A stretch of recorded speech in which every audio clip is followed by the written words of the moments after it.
Screen visible?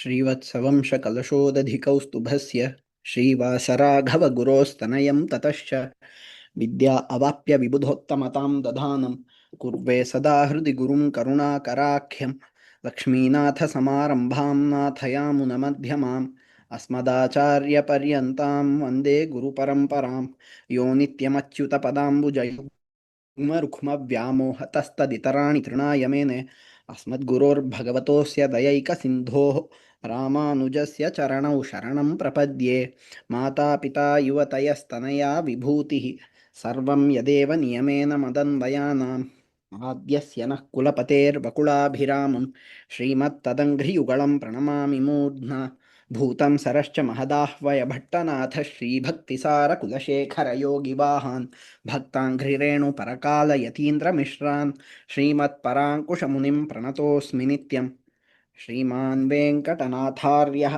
कवितार्किककेसरी वेदान्ताचार्यवर्यो मे सन्निधत्तां सदा हृदि.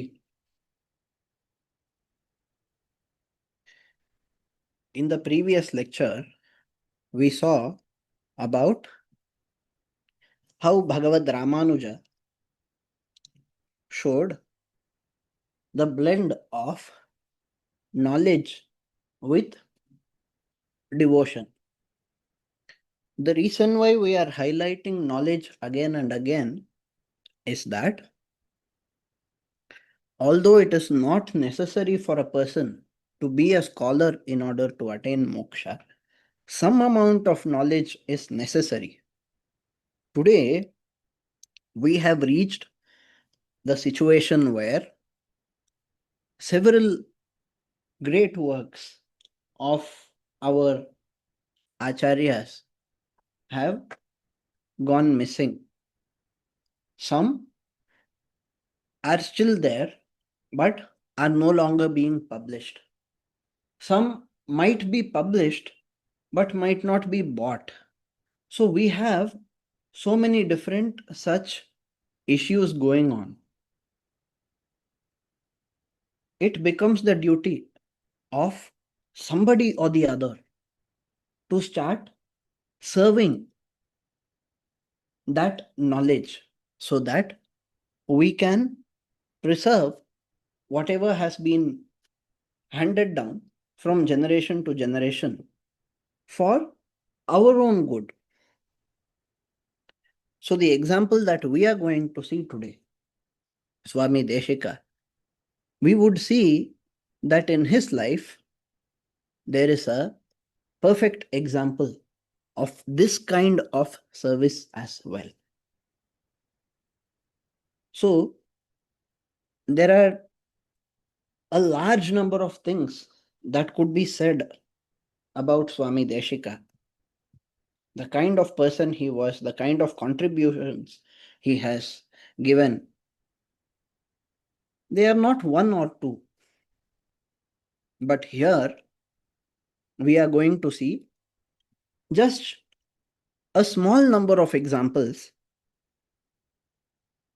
to get a gist of his life, just like how we saw a small number of examples from the life of Bhagavad Ramanuja.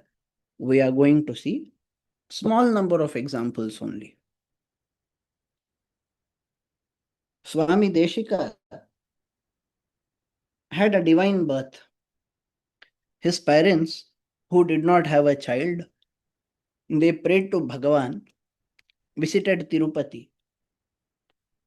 I believe everybody knows the story. Eventually, he was born. Now, as a small boy, once he accompanied his uncle Atreya Ramanujacharya, better known as Appullar in Tamil. The uncle took the small boy along with him. He was visiting the great temple at Kanchi. Now, at the temple, the uncle's Acharya Vatsya Varadacharya, better known as Nadadur Ammal in Tamil. He was teaching his Shishyas. There was a Kalakshepa going on. At that time, when they saw this small boy looking at his Brahma Varchas, looking at how Tejasvi he was, the people who were assembled there got stunned. This had such an effect that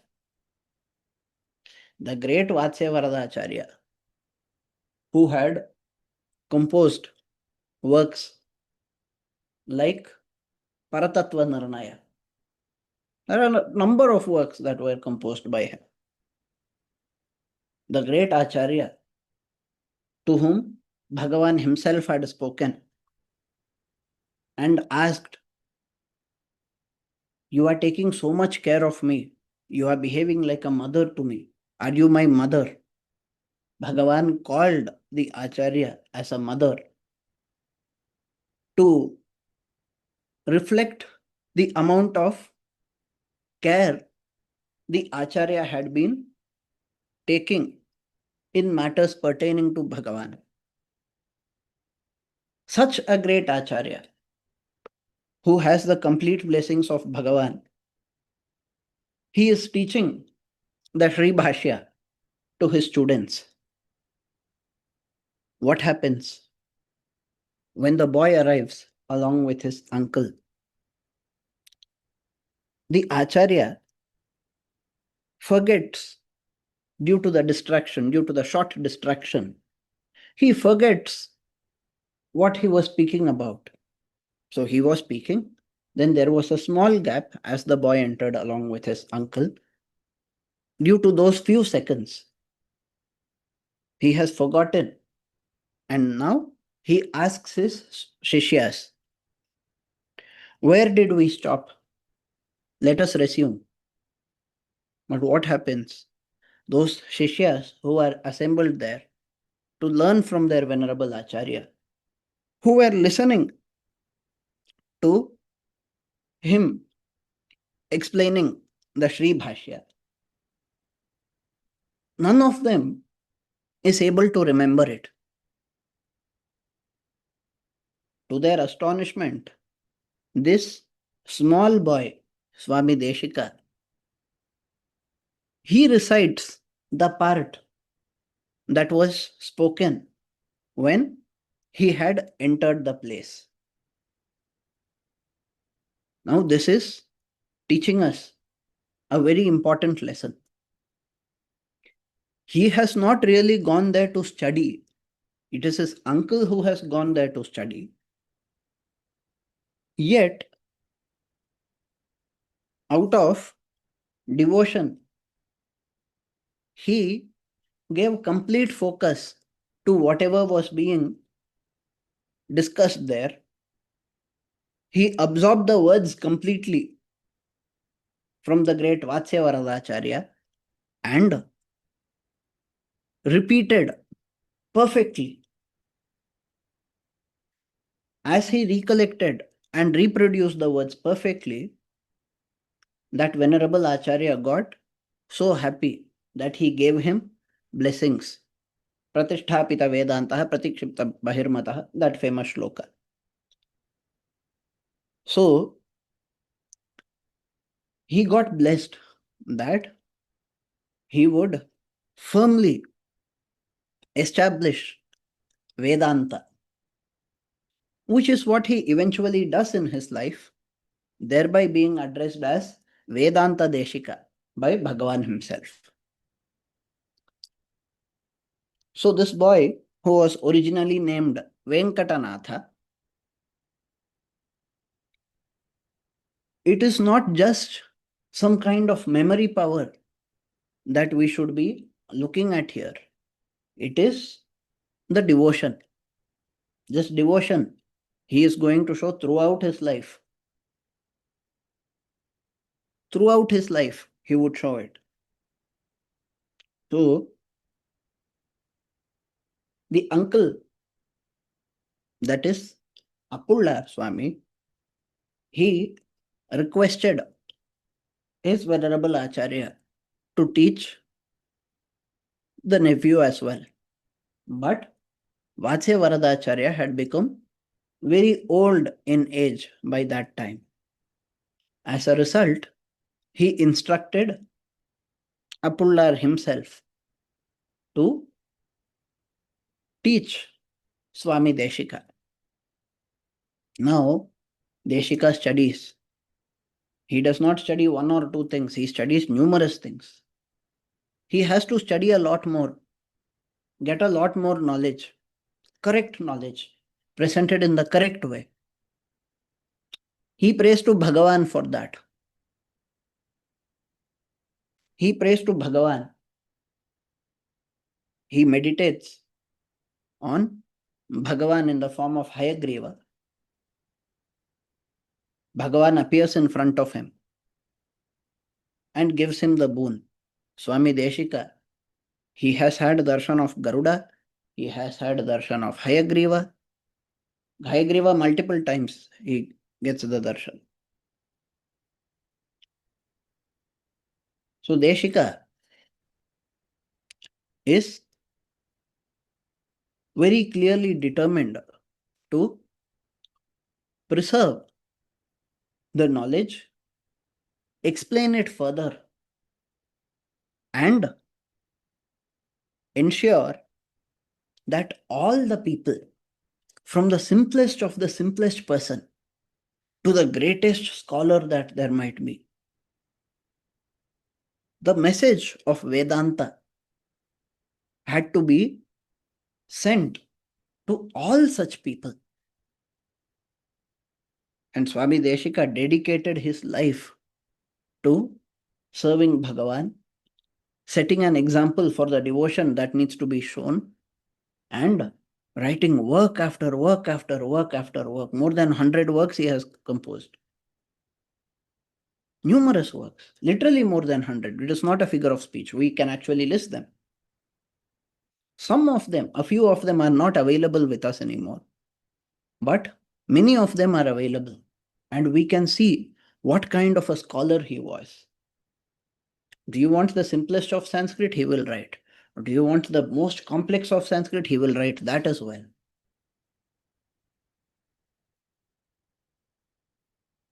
In this manner, Swami Deshika composed a lot of things, thereby sharing his knowledge. His stotras are very popular in the Vadakalai sect, especially because although they are stotras composed by him, the message that he is conveying is the exact same that you would find in the Prasthanatrayi. You would find the same thing in the Upanishad, you would find the same thing in the Brahma Sutra, you would find the same thing in Bhagavad Gita. The same ideas are expressed by him. The same Bhakti Sharanagati that we talk about. These concepts will come out in every single work of his. But every single work will be different. The descriptions will be different. The way they work will be totally different. Swami Deshika was a scholar not only in Sanskrit, but also Tamil. He composed in Sanskrit. We have so many stotras. He composed in Tamil. We call it as Deshika Prabandham. He also promoted Manipravala, which is a mixture of Sanskrit and Tamil. Today, if you go to Kerala, there is the language of Malayalam that is called as their state language. Malayalam is the most spoken language in Kerala. Malayalam was born from this Manipravala. So, Swami Deshika was a very great scholar. So we say, Samskritibhir Dravidibhir Bahvibhir Kritibhir Janan. Bahvibhi krutibhi. He did not create one or two. He composed so many works. With that, he taught people the very purpose of life. He made their life fruitful. We, therefore, celebrate him.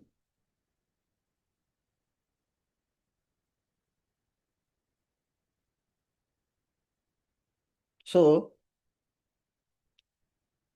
people used to ask, who is this person? Of course, if you look at his life in great detail, you would understand that he had many more haters for a long period of time. Eventually, people changed and started realizing his divine purpose and started celebrating him. Therefore, it has been shown that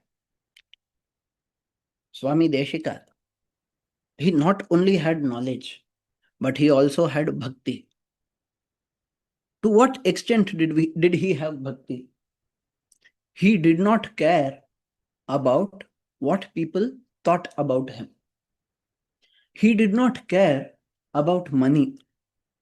He did not care about living a very, very comfortable, luxurious life. He did not care about what the king might think. Let us see some quick examples of these. We said he did not care about what people thought about him. A lot of people used to think he is crazy because he had so much bhakti. People thought he is crazy. He was a great scholar. Nobody would be able to defeat him in debate. But they could always do one thing that we see, especially today, the strategy of people who cannot fight face to face. How will they fight? They will use some inappropriate means, some kind of asuric tactic. These kinds of tactics are many. We see during the life of Swami Deshika that once a person sent a snake, poisonous snake, to bite and kill Swami Deshika. Once there was a black magician who tried to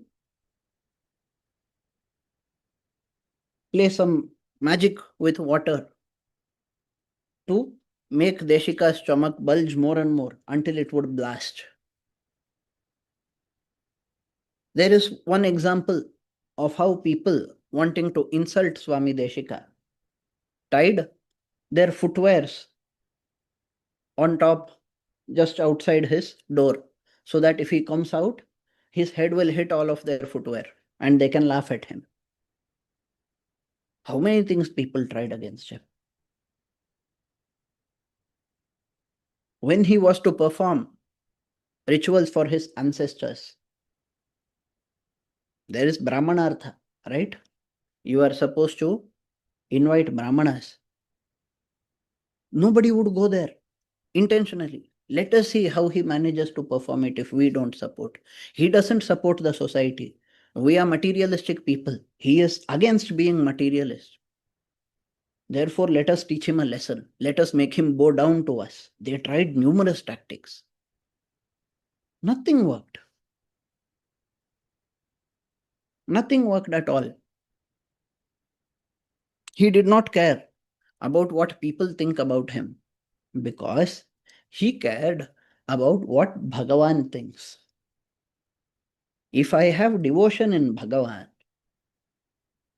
if I have faith in the Vedic scriptures, I should not worry about what other people say about me or what they think about me. I should worry about whether I am following all of them properly, whether I am pleasing Bhagavan properly. because the purpose of my existence is to please Bhagavan. The purpose of my existence is to serve Bhagavan and please him. How do you please him? By doing what he wants, by doing what he has asked us to do, which the scriptures already tell us, by avoiding what would take us away from him. That is what Deshika was doing. He did not want money. He remained poor. So we see about how numerous times, in various different ways, enemies came, critics came.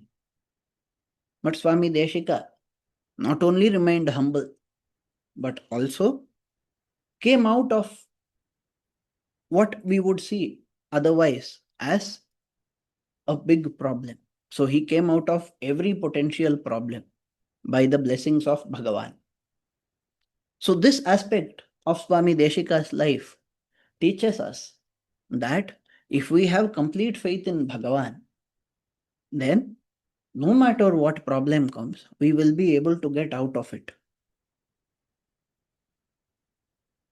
There is no life that is void of problems because all of us carry some amount of karma from the past. But the future could very well be changed if we surrender to Bhagavan. So, we celebrate Swami Deshika, Ramanuja Daya Patram, Jnana Vairagya Bhushanam, Srimad Venkatanathariam Mande Vedanta Deshikam. He had so much knowledge and he had so much Vairagya, steadfastness.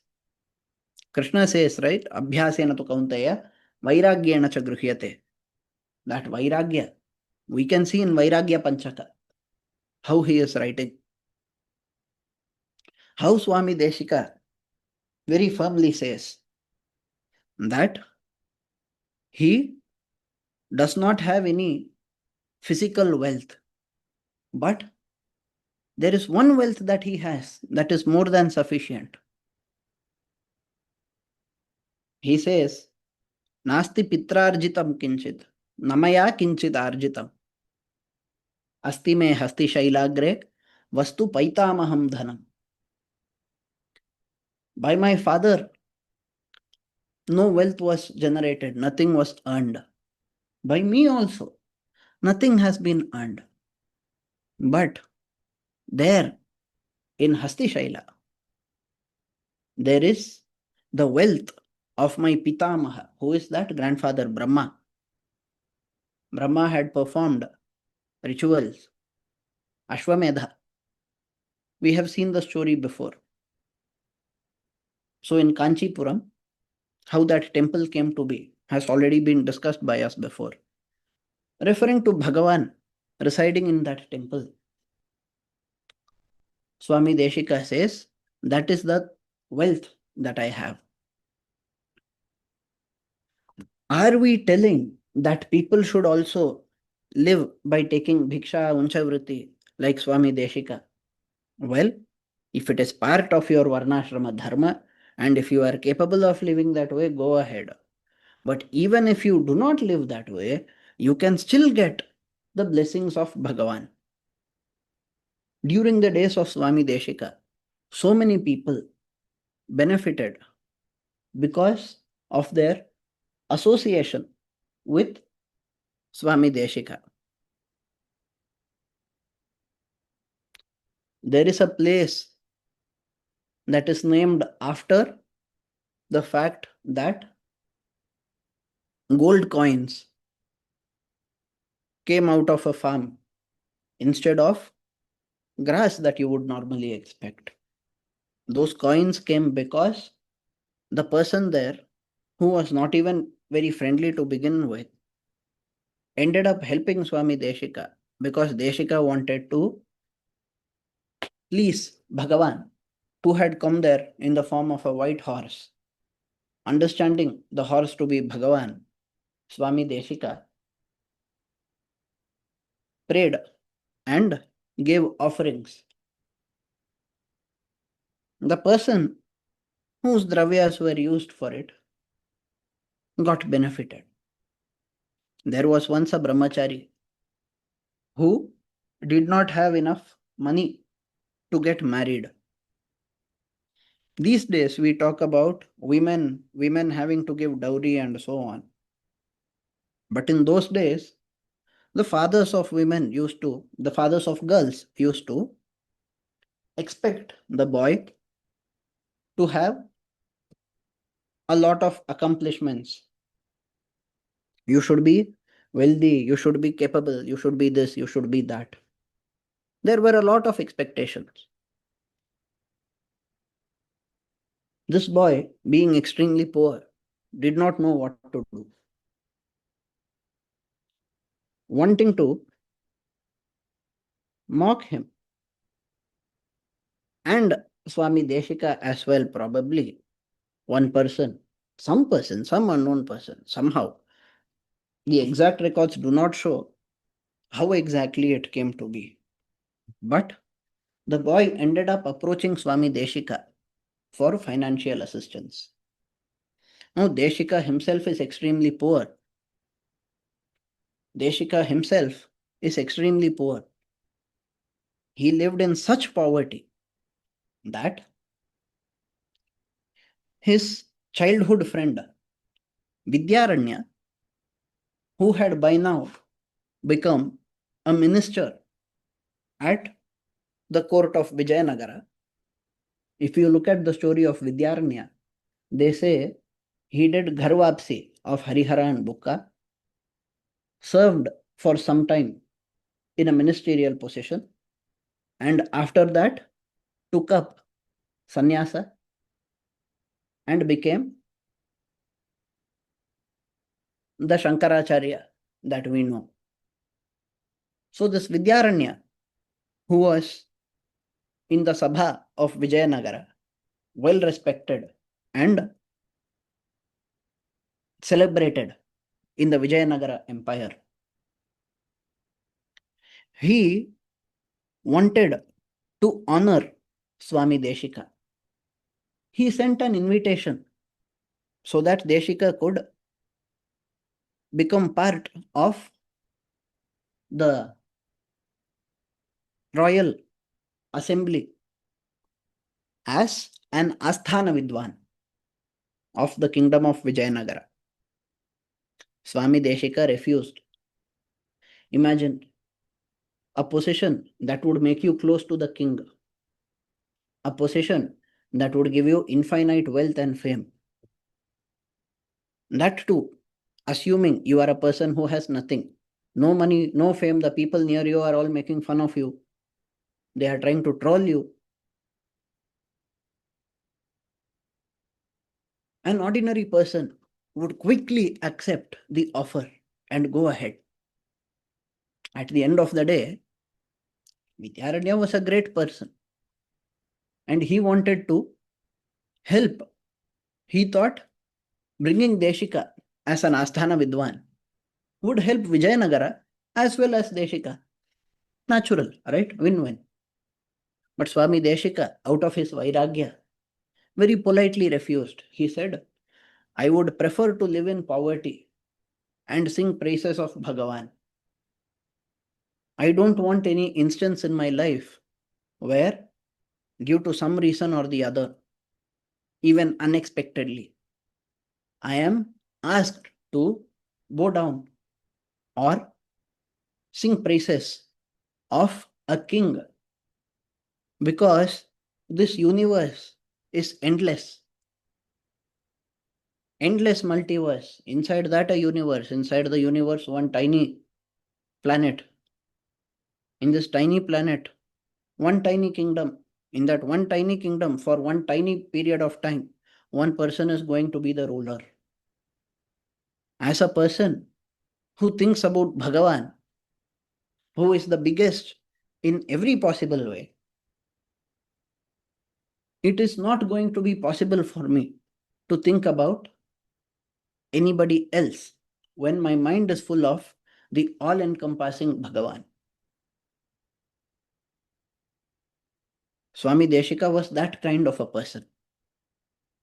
Yet, because this small boy had dharmic reasons for wanting money, he did not want money so that he could wager them in some kind of what do you call it? Game. He is not the kind that wagers and places bets. He is not the kind that is seeking money so that he could just live a very luxurious life or anything. What the boy wants is to get married in accordance with the Shastras. But for that, he is expected to have wealth. So, for that reason alone, the boy wanted wealth. Swami Deshika prayed to Sri Devi. He composed a beautiful uh, stotra that is available with us even today. And with that, he was able to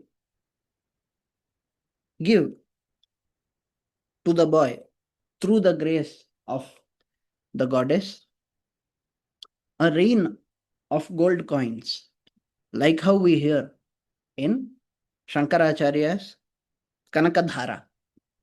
Kanakadhara means what? What happened at that time? After accepting that small, not in such a good shape, Amla, he prayed to the goddess, and the goddess gave a rain of gold coins. This is said in the story of Shankara Bhagavat Pada. In the case of Swami Deshika, for helping this brahmachari, Deshika prayed, and there was a Kanakadhara. So he had so much faith and he had so much ability that if he prays, Lakshmi Devi would shower her blessings. Yet he lived in utter poverty. Utter poverty. You should see how his stotras are, how they explain very complex topics of Vedas in crystal clear language. He was not just a scholar, he was not just a great poet. Swami Deshika was considered to be the king of poets, the lion among poets. He had mastered poetry to such a level that till today we have not found even an equivalent to the writings of Swami Deshika, to the compositions of Swami Deshika. If you go to North India, if you talk to people who study Sanskrit in universities or perhaps even schools, they would cite a shloka to explain the greatness of Sanskrit. They would say, ya ya ya ya ya ya ya ya, ya ya ya ya ya ya ya ya, ya ya ya ya ya ya ya ya, ya ya ya ya ya ya ya ya. What is this? Just a single letter, ya. From that, you put it 32 times. Then, in Anushtup Chandas, you get a shloka. How do we know? Because it was composed by Swami Deshika. Most people who know the shloka also, unfortunately, do not know that it was Swami Deshika who composed it. He had composed it as part of Paduka Sahasram. Paduka Sahasram, shloka 936. A person who finds it difficult to pronounce the complex letters of the Sanskrit language How would you expect such a person to pray with that kind of compassion in mind? He had composed this verse. We can find another verse in Yadavabhyudayam with just the sound na instead of ya. Na na na na na na na na. That way we can find one shloka in Yadavabhyudayam, which is also composed by Swami Deshika. Yadavabhyudayam is a very great poetic work that talks about the life of Krishna, which is, of course, 100% consistent with what we find from sources like Mahabharata and Srimad Bhagavatam. Swami Deshika has taught so many things. He has said very, very important things.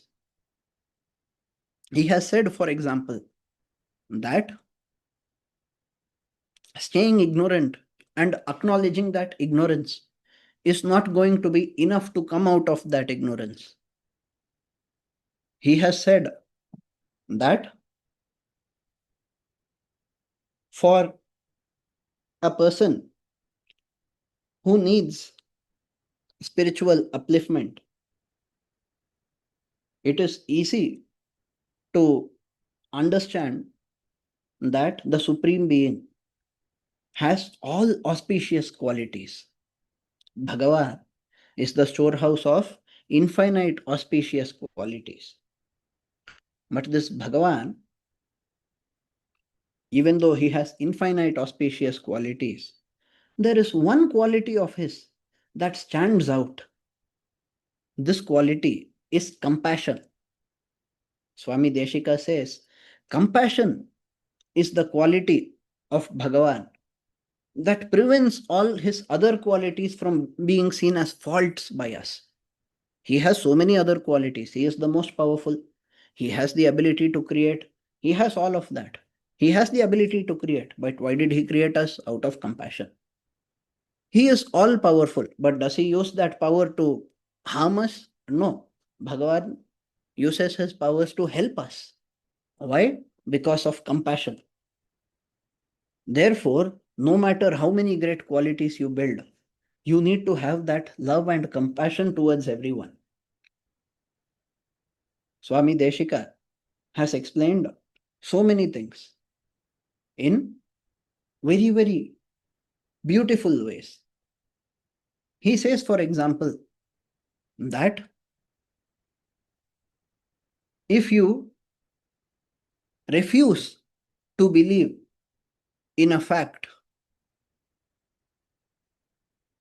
if you have misunderstood and are somehow able to understand it, it is fine. That's a different thing. But if you intentionally refuse, then that disease will not have a cure. You will certainly incur papa karma. Swami Deshika has said that if you want perfection, you should contemplate on the perfect being. Bhagavan is the perfect being. If you contemplate on an imperfect being, you cannot ever get perfection. You cannot get moksha. For example, if I contemplate on myself, being imperfect myself, I cannot get moksha. So, in very simple ways, he has given very powerful messages. He has said that it is utter foolishness to desire a state where we are idle, doing nothing. A lot of people like that, right? A lot of people like being lazy. Oh, why should I go and do this work? Why should I take mental strain? Why should I think? We may feel that way. But where we have duties, we need to perform them. And even when there is no duty, wanting to be completely idle, when I say completely, it means completely. You have no thought, no word, no action. If that is a kind of state that is being proposed, why would I ever want it? What would I ever do with it? Swami Deshika was quick to question faults in the words of other philosophers. So he said, materialistic knowledge, no matter how much you get, you should not be content with that because Bhagavad Ramanuja has said so. He said, when it comes to praying to Bhagavan, you are not bound by language. It doesn't matter which language you speak or which language you think in. What matters is your heart. So there was a great debate in Sri Rangam. Sanskrit scholars had assembled and they started arguing that Tamil should not be used in prayers. Swami Deshika said, when it comes to Bhagavan, he understands every single language. Who are we to decide which language reaches him and which one doesn't? So you would find impeccable logic in his words. Therefore, he was not only a lion among poets, he was also a lion among logicians. He composed Hamsa Sandesha, which is like Meghaduta. You can find what a great poet he was by learning his works like Hamsa Sandesha, Yadavabhyudaya, and so on. And you can find what kind of a logician he was by reading his other works. My venerable Acharya once said that, like how the lion is not just the king of the jungle, but also something to be feared. Logicians and poets would fear competing with Swami Deshika. They would fear competing in his life. Not just logicians and poets, so many other people have challenged him.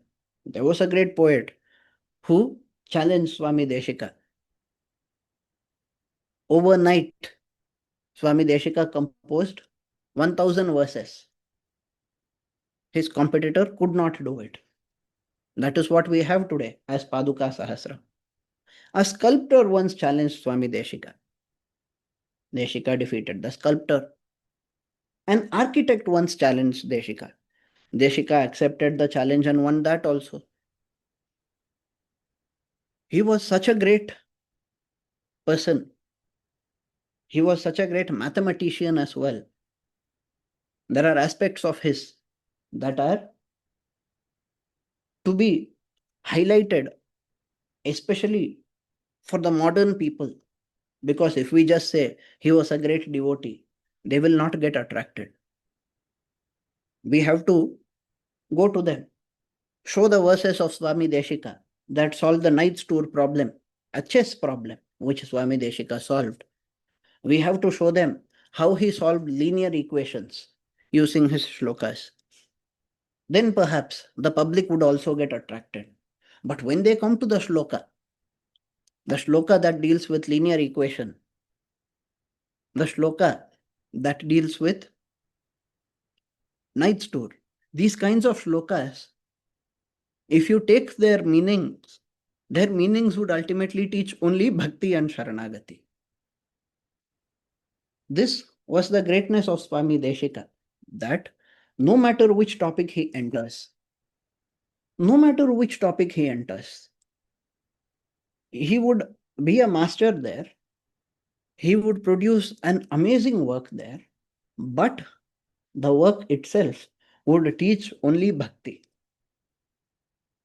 This bhakti towards Bhagavan is common in every work of Swami Deshika, in every single work. On Sharanagati itself, he composed so much, right? He composed Nyasa Dashakam, Nyasa Vimshati, Nyasa Tilakam. How much? How many times can you say the same thing? Yet, when you study these, you would understand that he is presenting the topic with more aspects, newer descriptions, very rich descriptions. Swami Deshika, being such a great scholar, all he had to do was sit there, right? I'm a great scholar. Yes, there were critics, there were people who challenged me, but they are all defeated. My knowledge is enough. He could have lived that way, but he did not. There was this commentary, Shruta Prakashika, that had been a sub-commentary of the Sri Bhashya. This Shruta Prakashika, considered to be the most authentic commentary of the Sri Bhashya. Sri Bhashya was blessed by Saraswati Devi. We should remember the background when we mention Sri Bhashya. Saraswati Devi, she gave due respect to the Sri Bhashya because it removed her headache. That Sri Bhashya had a commentary called Shruta Prakashika. Now, this Shruta Prakashika, unfortunately, had only one surviving copy. It had only one copy, and there was a Muslim invasion going on. It was the time of invasions. Swami Deshika risked his life to protect that work, which was not even composed by him. He could have written his own commentary on Sri Bhashya. Great scholar. But no, an existing commentary, an authentic commentary, it has to be preserved. And how will I preserve it? By risking my life for it. He risked his life, protected the Shruta Prakashika. He had to pretend to be a corpse among many corpses so that the soldiers who are passing through would ignore and go away. So much he did. It is because of Swami Deshika that the Bhagavan of Sri Ranga was identified after so many decades of the invasion. The original Vigraha of Bhagavan was identified. He could have just stayed a bookish scholar who writes, who shows off his knowledge, but he did not do that. He taught that there is no such thing as superior or inferior. He taught that nothing is greater than performing service to Bhagavan. And he did not just teach it, he lived by it. He lived by it, visiting temples, temple after temple after temple, praising Bhagavan in so many different ways, performing service to Bhagavan in so many different ways. Everybody who is proficient in the Vedas respects Swami Deshika. Swami Deshika's shlokas about how an acharya should be and how a shishya should be from Nyasa Vimshati. Those shlokas are so popular. You go to Vallabha Sampradaya, they will teach the shloka. You go to Shankara Sampradaya, the Shankaracharya will teach the shloka. We have such popular shlokas that give teachings in a very, very crisp way. Swami Deshika composed so many works, and each one of his works has its own story behind it. The background of how it got composed, the benefits that you get by reciting it, how Swami Deshika plays with his knowledge mastery over the language, what he is trying to imply within that might not meet the eye if you just take a direct answer. Swami Deshika served as the judge for the debate that happened between Vidyaranya and Akshobhya Muni. Vidyaranya was an Advaiti. Akshobhya Muni was Advaiti, Akshobhya Tirtha. Between the two of them, there was a great debate. The topic of the debate was the statement of the Upanishad, the famous statement, Tat Tvam Asi.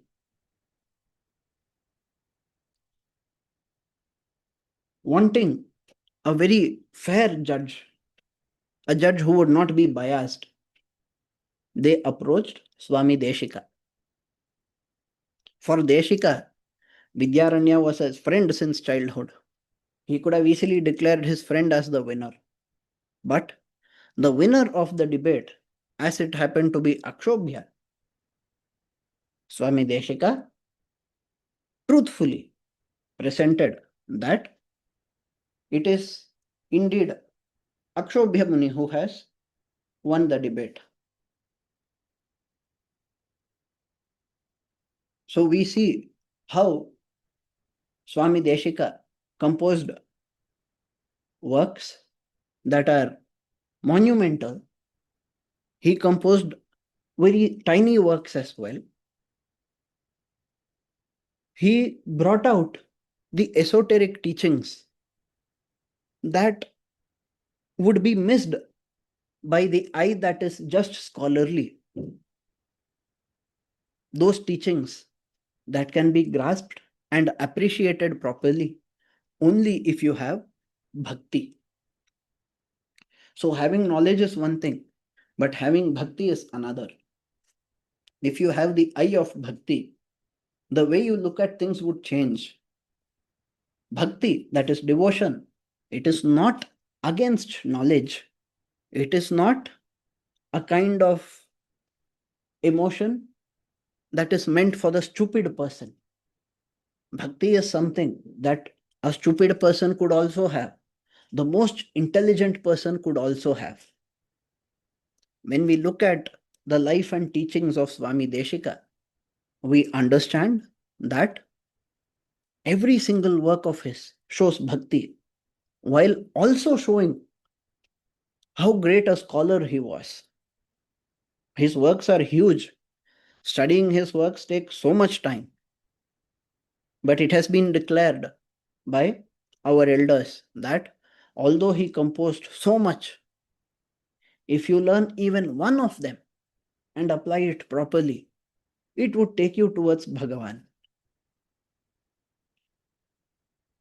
So, with that, we would like to conclude today's lecture where we are saying that a person who used impeccable logic, you should see how his shlokas in Paramata Bhanga, how his shlokas in Tattvamukta Kalapa, they are all presented. He has written so much. The way he explains, the way he reasons, by considering every single possibility. If you see Shatadushani, you can understand that. In this manner, everywhere, he would start the Shatadushani with a checkmate. People tried to answer it.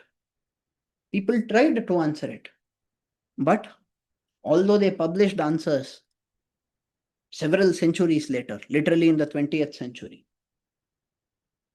those answers failed to refute Swami Deshika.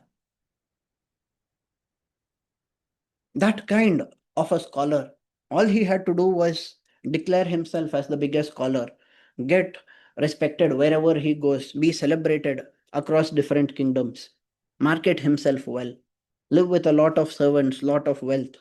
He did nothing. He lived in poverty until the very end of his life. And he remained that way because he did not care about materialistic wealth. The only wealth that he wanted was Bhagavan. The only wealth that he wanted was the Supreme Being. He is the real wealth. The others are useless. The others are perishable. The others will not help us. How do you attain that Supreme Being? Swami Deshika composed works to explain even that. For example, he has composed Paramapada Sopana that teaches us how to attain that Paramapada.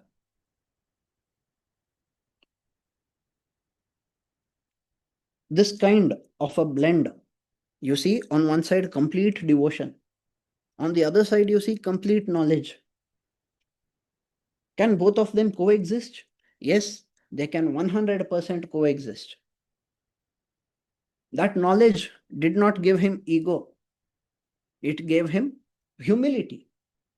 And we see that humility, the way he addresses himself when praying to Bhagavan,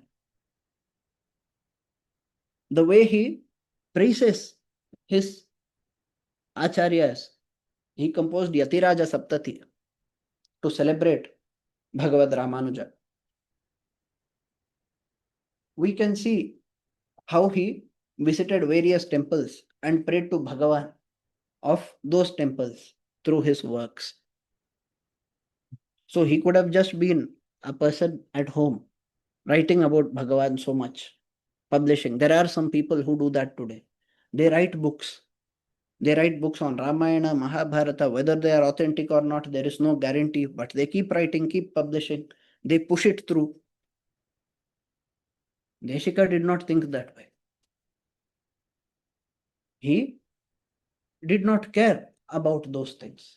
That Vairagya has to be remembered by us, while also remembering that although talking about how scholarly he was and what all he achieved might attract more, what we really need to focus on is the fact that none of that came in the way of his devotion.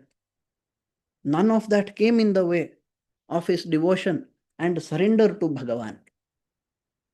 As he explains in Rahasya Trayasara, giving so many examples of how people had performed Sharanagati. How should Sharanagati be done?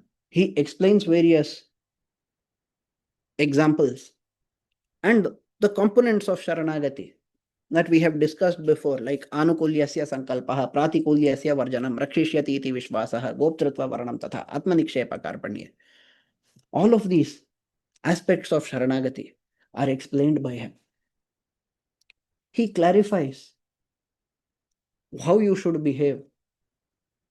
He clarifies how you should be after declaring surrender. You can't just declare surrender and then behave in whichever way you want. If you are surrendering, your surrender should be out of devotion. And you should try to remain with that devotion. Otherwise, what will happen if you surrender and then don't become perfect? Will the moksha get cancelled? No. Moksha need not get cancelled. But that is still not what you should be doing.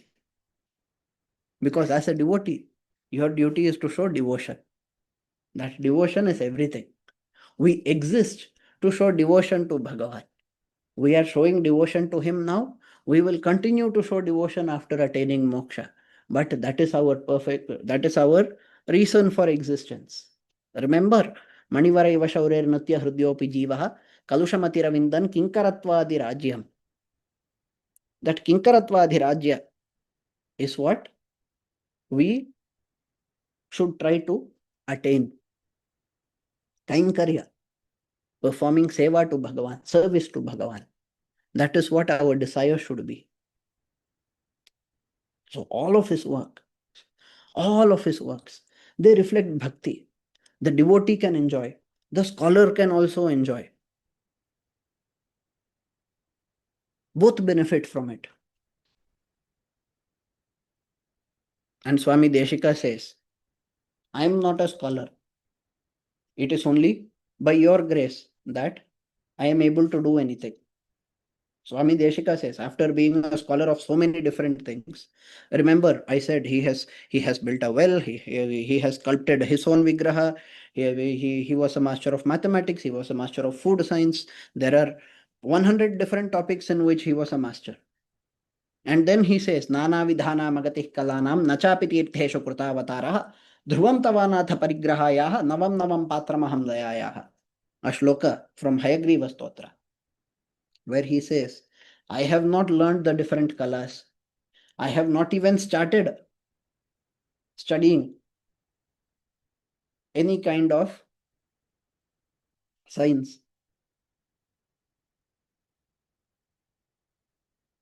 Therefore, I am completely deserving of your grace. Why? In fact, I am a fresh recipient of your grace. Because your grace, why do we call you the graceful? Because you help the helpless. I am needy. I have nothing. But being needy and having nothing itself is a great qualification. For what? For receiving your blessings. Therefore, please grant me your blessings. And that way he prays to Bhagavan, implying that we don't have to worry about what we have and what we don't have. If we have a pure heart, and in that heart, if we have pure devotion, that is all we need. Being needy is a qualification. He celebrates it. He does not express contempt or sadness or anything. He says that's a qualification. Why? Because now I'm qualified to receive the blessings of Bhagavan. If I have everything, then what can I ask for? I cannot ask for anything. I don't have everything. Therefore, Bhagavan will give me his blessings. That makes me happy. So, this kind of a logical explanation of devotion, of surrender, of the need to surrender, of the glories of Bhagavan. He has infinite leelas, infinite auspicious qualities. How do we understand all of them? Swami Deshika says, even if Bhagavan, who has infinite auspicious qualities, even if he has all of those, he does have. But even that great Bhagavan, some people still criticize him due to their own ignorance. When people criticize even Bhagavan, people criticize Rama. Deshika gives him as an example in Subhashita Nivi. He says, the great Rama himself was accused of being adharmic. Therefore, please don't worry if you are called as adharmic. Don't worry about that. Your heart should know whether you're right or wrong. Don't think about what others think about you. That should not matter. So, with that, we will conclude today's lecture. Thank you so much for attending. If there is any question, please feel free to ask.